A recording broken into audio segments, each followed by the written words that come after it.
دستخط۔ وہ دلہن بنی بیٹھی تھی، مگر بغور دیکھنے پر مجھے معلوم ہوا کہ وہ دلہن نہیں، کوئی مردہ روح ہے۔ روح خاموشی رہتی ہے، باتیں تو جسم کرتے ہیں۔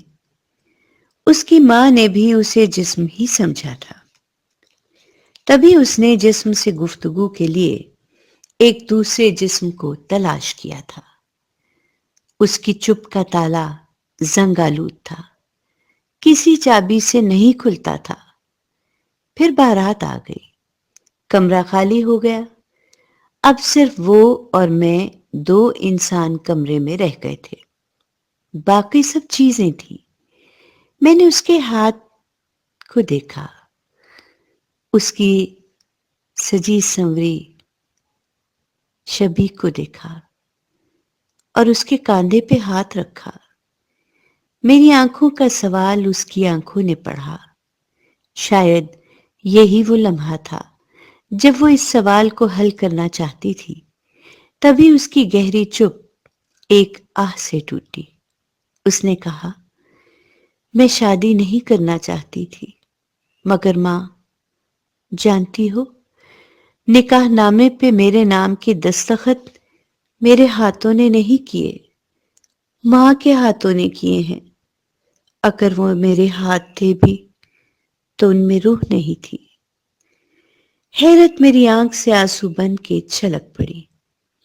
یہ کیسے ہو سکتا ہے؟ جیسے درد لفظوں میں ڈھل گئے۔ میری ماں نے میرے لیے نہیں، اپنے لیے شوہر کا انتخاب کیا ہے۔ جو شوہر اسے نہیں مل سکا، وہ اس نے بیٹی کی زندگی میں داخل کر لیا۔ مگر تم نے کس طرح؟ تم چپ کیوں ہو؟ کیا نکاح کے وقت لوگ موجود نہیں تھے؟ کمرے میں صرف میں اور وہ عورت تھی۔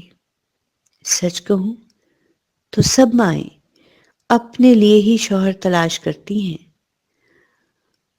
اور اس وقت میں اور وہ عورت، مجھے یوں لگا جیسے اس کے لیے ماں کا لفظ وہ عورت میں تبدیل نہیں ہوا۔ وہ رشتہ مرا نہیں، بلکہ اس دلہن نے اس رشتے کے جھوٹ کو اپنانے سے انکار کر دیا۔